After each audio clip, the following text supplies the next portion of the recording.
Hola, muy buenas noches. Comenzamos semana y comenzamos tema nuevo. El tema de esta semana será: el Papa Francisco y el Sínodo de la Sinodalidad mandaron orar por los demonios. Tal vez usted ya miró el video de José Plasencia, tal vez ya miraron a Semillas de Fe y otros canales conspiranoicos que andan por allí, como los ex remanentistas que ahora son sederacantistas. Todos estos ya traen ese tema y están acusando al Papa que manda a orar por los demonios. Esto es satánico. Y más, también José Plasencia dice que porque también menciona a los reptiles y sus familias, que esto es nueva era, porque un amigo de él que estaba en la nueva era dice que esto es muy parecido a lo que se maneja allá en el inframundo. En fin, es el tema de hoy.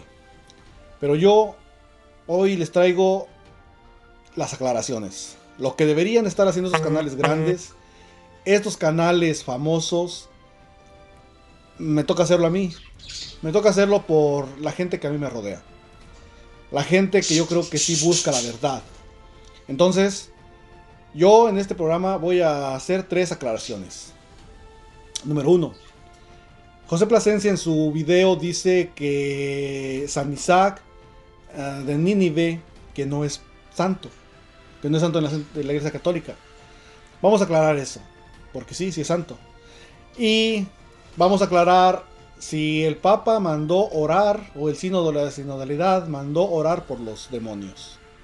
Vamos a ver si es verdad eso, así tal cual lo dice José Plasencia y los demás. Otra, vamos a ver a qué se refiere cuando dice los reptiles y sus familias. ¿Es nueva era? Vamos a ver, vamos a aclarar eso también. Y pues para empezar con este tema, yo quisiera empezar aclarando lo del santo. ¿Quién es San Isaac de Nínive? Vamos a ver quién es, miren. Vamos a ver, Isaac de Nínive. Isaac de Nínive o Isaac de Siria fue un monje asceta, escritor, obispo, místico y teólogo. Es venerado como santo en la iglesia asiria de Oriente, en la iglesia católica de Caldea, en la iglesia católica sirio-malabar y en la iglesia ortodoxa, cuyo anomástica es el 28 de enero. Es el día de su santo, podría decir. Miren, vida. Nació en el actual Qatar, en el Golfo Pérsico. De muy joven entró en un monasterio con su hermano, donde se hizo un gran escolástico y se ganó la simpatía de católicos. Jorge, quien lo ordenó obispo de Nínive, fue del Abdico, tras solo 9 meses para cobijarse en el monte Monotout, como anacoreta. Allí vivió en la soledad muchos años, comiendo solamente 3 panes a la semana, con algunas legumbres crudas, algo que nunca ha dejado de sorprender a sus aeógrafos. Prácticamente ciego y a punto de morir, se refugió en el monasterio de Shabar, donde murió y con una ceguera que muchos atribuyen a su dedicación y al estudio. Les voy a leer este otro artículo porque hay algo que quiero que vean, miren. Por ejemplo, esta parte donde dice... aquí miren, en el tercer párrafo. Dice, este hombre de Dios procedía de Siria y floreció en el siglo VIII. Después de la encarnación por economía, fue golpeado por el Eros divino desde muy joven y abandonó el mundo, tomando el yugo ligero del Señor con los hermanos. Y el monasterio se vistió en el esquema monástico, ejerciendo allí toda virtud, subyugación y dominio propio. Se retiró de allí, se instaló en una zona desértica.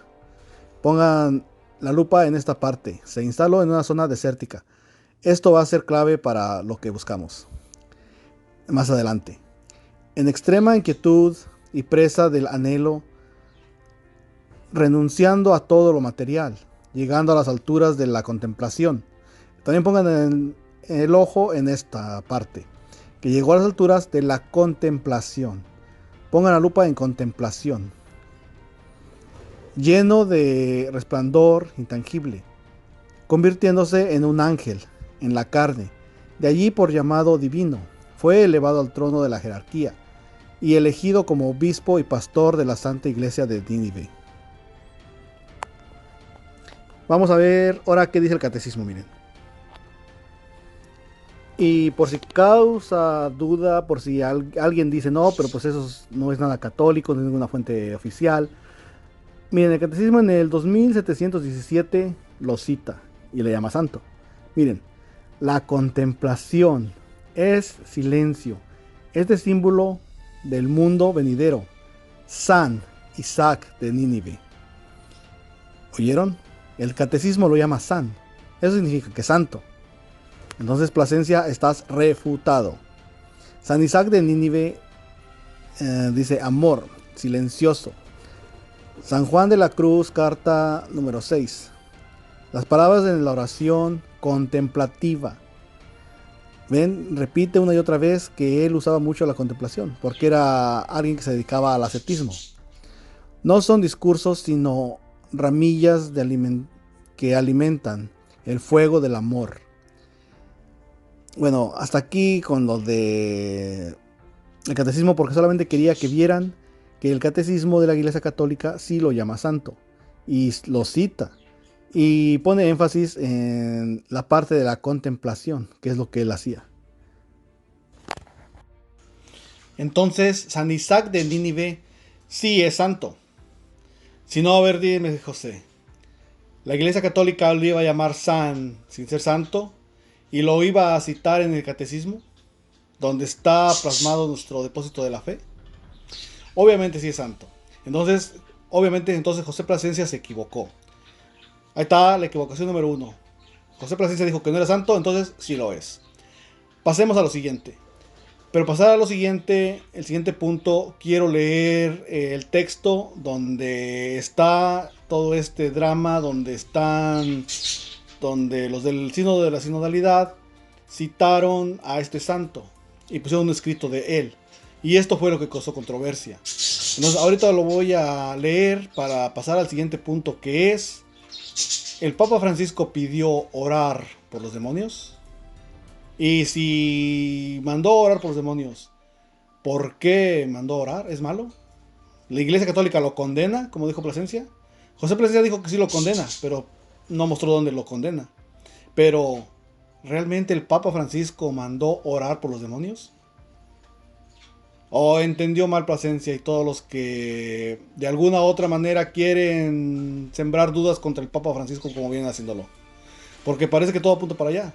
Cualquier cosa que pasa, cualquier cosa que buscan el granito negro del arroz para culpar al Papa, tratar de culparlo, que es ambiguo, que está... Por ejemplo, esto, miren, aquí donde quiera pueden leer noticias por todas partes donde se está acusando al Papa Francisco que él manda a orar por los demonios, y esto lo ponen como satánico. Pero vamos a leer el texto para ver qué es lo que dice. No voy a leerlo todo porque está largo y el video se me está haciendo muy largo. Nos voy a leer aquí desde la parte donde dice, aquí voy a medio pedazo del primer párrafo. Dice, en definitiva, y discernimiento es un acto de amor a Dios y al prójimo. Es el conocimiento que llega a través del amor. Al discernir en y a través del amor, podemos empezar a comprender la realidad a todas sus relaciones y en su destino final, de aparición en la vida trinitaria de Dios. El discernimiento es, por lo tanto, una apertura del corazón al amor y a la misericordia hacia todas las cosas, como lo expresa San Isaac de Nínive o San Isaac de el Sirio, es el mismo. Vean, aquí es donde está la controversia, aquí empieza. ¿En qué consiste un corazón misericordioso? Aquí hace una pregunta. ¿En qué consiste un corazón misericordioso? Es un corazón ardiente por toda la creación, la humanidad, los pájaros, los animales, los demonios y todo. Aquí es el punto de controversia. Lo subrayé de azul, pero voy a seguir leyendo, bien. Porque hay otra cosa que causa controversia y es el punto número 3 que voy a tocar. Lo de que todo lo que existe, mediante al recuerdo de ellos, los ojos de una persona misericordiosa derraman abundantemente las lágrimas por la fuerte y vehemente misericordia que se apodera del corazón de tal persona y por una gran compasión al corazón se humilla y uno no puede soportar, escuchar o ver cualquier injuria o leve del dolor de alguno en la creación. Por esta razón, una tal persona ofrece continuamente una oración cargada de lágrimas, aún por las bestias irracionales, por los enemigos de la verdad y por aquellos por los que lo perjudican, para que sean protegidos y reciban misericordiosa. Y del mismo modo, la persona reza por la familia de los reptiles, debido a la gran compasión que arde sin medida en el corazón que asemeja a Dios. Esto fue una homilía 81. Entonces, este fue el siguiente que causó controversia, donde dice: del mismo modo, la persona reza por la familia de los reptiles, debido a la gran compasión que arde sin medida en el corazón, que se asemeja a Dios. Entonces vamos a tocar primero el tema número 1, el de los demonios. Entonces ahí está, miren. Vamos con los demonios. Cuando el santo allí menciona a los demonios y está hablando de la gran misericordia de Dios, para mí es muy coherente, para mí es muy normal que el santo esté hablando también los incluya en la creación de Dios, porque habla de los hombres, de los pájaros, de toda la creación. Y obviamente los demonios también son creación de Dios. Obviamente Dios en su infinita misericordia también sufre y Él tiene misericordia de ellos. Y una forma de ver esa misericordia de Dios es que no les quita la existencia. Ellos siguen existiendo. Más adelante, al final de este video, les voy a poner un extracto de un video del padre Fortea, donde él explica muy bien esto. Donde el padre Fortea dice que Dios es tan misericordioso con ellos, miren. En lugar de dejarlos, desaparecerlos, pues, los deja existiendo. Dice el padre Fortea: si Dios supiera que dejar de existir es mejor que existir en el infierno, Dios en su infinita misericordia los desaparecería. O haría otros, pero ya no serían los mismos, serían otros. Entonces dice, Él, cuando los deja existiendo, aunque sea allí, respetando que ellos decidieron estar lejos de Dios, Él allí se está mostrando su misericordia. Entonces, lo que dice el santo tiene mucho sentido con lo que dice el padre Fortea, porque quieran o no, son creación de Dios. Obviamente Dios no los creó así deformes, ellos se formaron así por su desobediencia y por su pecado. Es, por ejemplo, cualquiera de ustedes que son pecadores. Todos nosotros pecamos, y cuando nosotros pecamos, Dios nos sigue amando. Nos ama, a pesar que somos pecadores. Igual a los demonios. Dios hizo hasta lo imposible por salvar a esos demonios. Pero ellos decidieron no amar a Dios. Y Dios los respetó. Y Dios los dejó allá, en el infierno. Porque Él cree en su infinita misericordia que para ellos es mejor que sigan existiendo ahí que desaparecerlos, que ya no existan. Entonces, aquí no vemos nada que sea malo. Que aparte aquí está hablando de la misericordia. Aquí ni siquiera están diciendo vamos a orar por los demonios. Eso es una mentira, es una farsa. No están pidiendo oración por los demonios. vean la deshonestidad de las personas como Plasencia y los demás que dicen que el Papa o el Sínodo de la Sinodalidad mandó orar por los demonios. Y no es verdad. Entonces, después, vamos al punto número 3, donde habla sobre los reptiles y sus familias. Aquí vean. José Plasencia en su video dice que él tiene un amigo que estuvo en la New Age, la nueva era. Y que él cuando miró esto dijo, José, dice, esto es muy visto en la nueva era. Esto es algo que todo mundo en la nueva era es muy usado. Entonces vean, estamos en el siglo XXI. El santo San Isaac de Nínive fue entre el siglo 7 y el siglo 8. Entonces estamos hablando de hace 1300 años. Hace 1300 años. Y vean, por eso les dije, pongan la lupa donde decía que era un monje que se fue al ascetismo hacia el desierto, porque va a ser clave. Aquí vemos, vamos a verlo, vamos a pensar y ver este escrito de acuerdo a su época y de acuerdo al contexto cuando lo escribió. En ese tiempo la New Age no existía. No pudo estar hablando de la New Age, ese santo. Él estaba en el desierto. Él le gustaba el ascetismo y la contemplación. Imagínenselo, él en el desierto. Obviamente él allí miraba, ¿qué es lo que hay en un desierto? Reptiles. Entonces él estaba hablando de los reptiles, literales. No, señores, no estaba hablando del demonio que está representado con una serpiente. No. Así que quiten eso de la cabeza. Tampoco era nueva era. Porque esa New Age es, como dice el nombre, new, es nueva, es de hoy. Entonces, por favor, no seamos deshonestos. No lean un escrito de hace 1300 años con una mentalidad de hoy.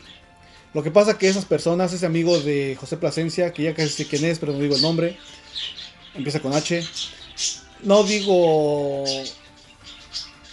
su nombre porque pues él no ha salido a la luz a decir esto. Pero José Plasencia sí lo dijo. Pero esta persona es lo que trae en la mente. Trae la New Age, trae la nueva era. Entonces él, al oír esto, él se le viene solamente porque es lo que trae. Pero no es lo que el santo quiso decir. Entonces que quede claro. Lean en su contexto. La iglesia toma sus escritos por la contemplación. ¿Y qué él hacía de la naturaleza? Si usted nunca ha tomado un curso de oración y vida con el sacerdote Ignacio Larrañaga, se lo recomiendo. Hay una parte donde le enseñan a orar contemplando la naturaleza. A mí en lo personal les cuento que cuando fui a hacer ese curso fue de 14 semanas y al final de 14 semanas te mandan a un retiro espiritual. Y en ese retiro espiritual nos apartamos de todos, cada quien para diferentes lados, donde hay naturaleza y es ir a contemplar la naturaleza, contemplar una piedra, contemplar un árbol, preguntarle su historia a una piedra, imagínense. Entonces a mí no se me hace nada de malo la contemplación, porque contemplando tú puedes contemplar una araña, puedes contemplar un alacrán, puedes contemplar una ardilla, puedes contemplar un reptil, literal, porque son creación de Dios. Dios creó todo hermoso y perfecto. Entonces, todo va a depender con la mente que lo veamos. Si tú tienes nueva era en tu cabeza, eso vas a ver. Si tú traes demonios en tu cabeza, eso vas a ver. Pero aquí vemos la deshonestidad de estos medios de comunicación, los famosos, que una vez más aprovechan cualquier circunstancia, cualquier palabra, cualquier malentendido para generar polémica, porque eso trae vistas a sus videos. Es lo que buscan ellos, vistas a sus videos. Seamos honestos. Entonces, si es santo, no mandó a orar por los demonios, sino está hablando de la misericordia que tiene Dios de toda su creación. Porque aún Dios en su infinita misericordia, a pesar de que están allá en el infierno, Él sabe que están sufriendo. Él sabe que está sufriendo toda la creación. De eso se trata. De sentir misericordia por el que sufre. Y el número 3 sí habla de reptiles literalmente. ¿Qué de malo tiene rezar por un reptil? Literal. Por toda la naturaleza, por los pájaros. No tiene nada de malo. O sea, hello, somos católicos. Entonces, ahora los dejo con un video del padre Fortea. Está excelente. Da una explicación muy buena de lo que es el infierno. Entonces, solamente me queda decirles que no se dejen engañar de estos famosos que solamente les meten dudas contra el Papa Francisco, contra el magisterio, contra este sínodo de la sinodalidad, que por una y otra vez les dicen que no van a cambiar nada, que no se van a cambiar doctrinas, que no se preocupen, es algo bueno para la iglesia. La iglesia es madre, una madre también escucha. Entonces es una iglesia que está escuchando a todos, pero no se va a cambiar ni la doctrina. Por favor, métanse en mente. Entonces los dejo con el padre Fortea. Hasta aquí mi intervención mía. Los dejo con él. Él explica mucho más bien lo que es el infierno. Y no se dejen engañar de estos sensacionalistas que solamente meten dudas contra el Papa Francisco y contra el magisterio vivo de hoy. Que viva el Papa Francisco y viva la Iglesia Católica. El infierno es algo tan terrible que sabemos que existe solo porque Dios nos lo ha dicho. Muchas veces, en muchos pasajes. ¿Qué mente hubiera podido pensar que podía existir semejante realidad? Imaginaos lo que es salir de este cuerpo, encontraros que no tenéis cuerpo, pero que seguís pensando. No sentís nada con los sentidos, pero seguís pensando. Estáis allí. Y saber que así será un día y otro día, un año, siglo, milenio, millones de años, otras almas condenados, demonios por allí. Y saber que hay un Dios, que existe la felicidad, pero que tú ya nunca vas a ir. Es terrible, terrible, espantoso. Por eso Jesús habla de fuego, fuego. Todos sabemos la diferencia entre un malestar o un pequeño dolor y el fuego espiritual, pero Jesús habla del fuego.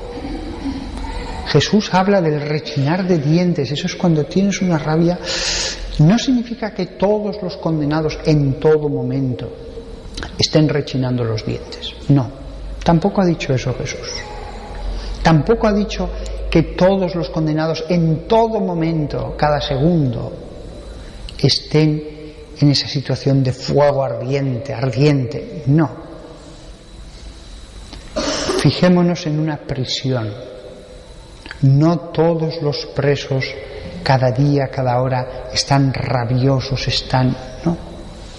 Los hay más resignados, los hay más tranquilos, todos están con la tristeza de estar en la cárcel. Algunos sí, que están llenos de rabia y de agresividad todo el tiempo, pero son los menos.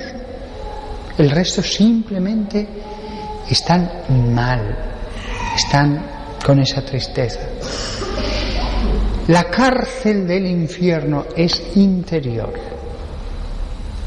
No pueden salir a ningún lado, no pueden escaparse, porque están en el infierno, porque esa cárcel ya es eterna. Si no, estarían en el purgatorio. Si están en el infierno, es porque verdaderamente la cárcel es perpetua. Y por lo tanto no pueden salir ellos mismos, ni nadie ya les puede sacar, porque ellos son la cárcel. El problema es que su psicología, su ser, su pensamiento es cárcel. Y llega un momento en que Dios a estos seres dice: o lo destruyo y hago otro, con lo cual ya no es Él, o le dejo al menos que siga existiendo. ¿Cómo se podría sacar a un condenado del infierno, destruyéndolo. Es el caso del que ya no puede cambiarse su pensamiento. El único modo es destruirlo. Pero ya no sería él. Es como si a mí me matan y mis padres tuvieran otro hijo. Ya no sería yo. Entonces Dios dice, ¿qué es mejor? ¿Que este hijo mío deje de existir? ¿O que exista, aunque sea con momentos de sufrimiento, que siga pensando, sintiendo, que pueda hablar con otros seres, etcétera, sufriendo más o menos según los momentos? Y Dios dice que exista. Yo a esa conclusión he llegado después de años de meditar las Escrituras, de pedirle a Dios. El infierno existe porque incluso para los condenados es mejor existir. Dios es un Padre que si dijera no, mejor que no existe, es mejor que no existan, es mejor, no les pondría sobre sus hombros, sobre su corazón, el peso de la existencia. Pero incluso para ellos es mejor existir, aunque en tantos momentos el sufrimiento pueda ser paroxístico, y aunque en cada momento esté el peso del sufrimiento como en una prisión. Pero no creo yo, en mi humilde opinión, que en el infierno estén todos siempre en la máxima intensidad de dolor. Muchas veces simplemente están allí, tranquilos, sabiendo que están excluidos, pero conversando, pensando. A esa conclusión he llegado. Si los hombres supieran lo que es de verdad el estado de condenación, entenderían el porqué de la permisión de Dios. Me resulta, lo digo con humildad, me puedo equivocar, pero ahora mismo me resulta no posible creer que Dios mantiene, imaginemos que hubiera millones de personas, millones de condenados sufriendo a la máxima intensidad todo el tiempo. No, yo creo que eso no es el infierno, aunque me puedo equivocar, pero yo creo que es más hijos de Dios que siguen su historia autónomamente, sin Dios, pero que en la mayor parte de los momentos simplemente están como el que está en una isla con otros, charlando, hablando, pasando el tiempo, pensando, dialogando, aunque en algunos momentos la tristeza se les haga tremenda. Soy consciente de que cuando he dicho que iba a hablar del infierno, a lo mejor algunos pensarían, pues nos va a relatar las torturas, nos va a hablar de cómo son y cómo los lujuriosos sufren de esta manera y cómo los envidiosos sufren de esta y cómo los homicidas sufren de esta otra y cómo los demonios pues les dan con unos látigos y cómo debajo hay otro. Soy consciente de que cuando he dicho voy a hablar del infierno, algunos habrán pensado en una cartografía del sufrimiento, una cosa espacial, como en la Divina Comedia, pero no, es algo más espiritual, más misterioso, más sutil y menos intenso normalmente. Esta es mi opinión y además creo que se conjuga bien con un Dios infinitamente bueno, con un Dios que es Padre, con un Dios que es Padre, aunque ellos no lo reconozcan, incluso para sus hijos condenados, que les mitiga los sufrimientos. Si Dios les dejara totalmente de su mano, todavía entre ellos se harían más la vida imposible y se provocarían más sufrimiento. Pero Dios mitiga los sufrimientos incluso en el infierno. Dios, que no envía sufrimientos, no les deja totalmente a su suerte. Es verdad que les deja su suerte, pero no totalmente, porque si no podrían llegar a extremos de sufrimiento mucho peores entre sí, haciéndose sufrir entre sí. En mi modesta opinión, incluso cuando un hijo en el infierno está hundiéndose en el paroxismo del dolor, Dios suele detener eso hasta cierto límite, enviando alivios. Desgraciadamente él está en el infierno porque ya no acepta a Dios, con lo cual no puede sacarlo. Pero permitidme la imagen, sin que él se dé cuenta, porque si no aún le daría más rabia, le ayuda. Es como ese padre que envía ayudas, sea de dinero a través de un vecino, pero sin que se entere mi hijo. Es orgulloso, es tal, es cual.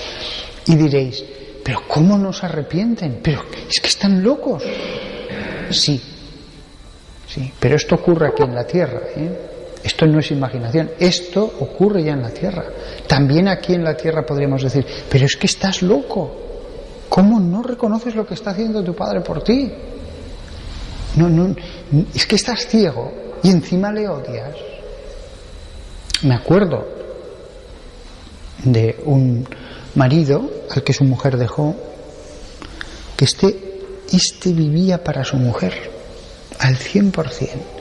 Y cuando su mujer, después de más de 20 años de casados, más, que su marido la había idolatrado, yo recuerdo que me dijo una vez, José Antonio, yo no creo en la iglesia, no creo en la religión. Mi religión es mi mujer y mis hijos. Pues después que había sido fiel, su mujer le dejó. Y él hizo los máximos intentos porque esta mujer no le dejara.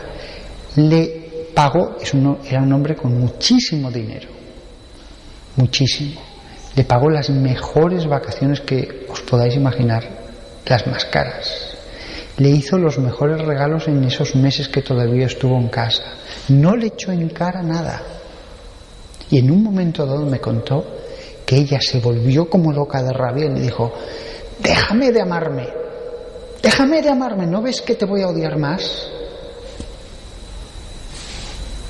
Es lógico. El único modo que tenía esa mujer de desgarrarse de su marido con el que formaba una unidad y que la amaba con todo su corazón era odiarle. Y si hubiera hecho más rabia hubiera recibido. Tremendo. ¿Cuántos se han condenado en el infierno? Nadie lo sabe. Sería totalmente inútil dar un número. Pueden ser a lo mejor solo 100 o pueden ser 500 millones. Pueden ser 10.000 o pueden... Desde luego, si se condenaran el 0,1% de la humanidad, son muchos millones.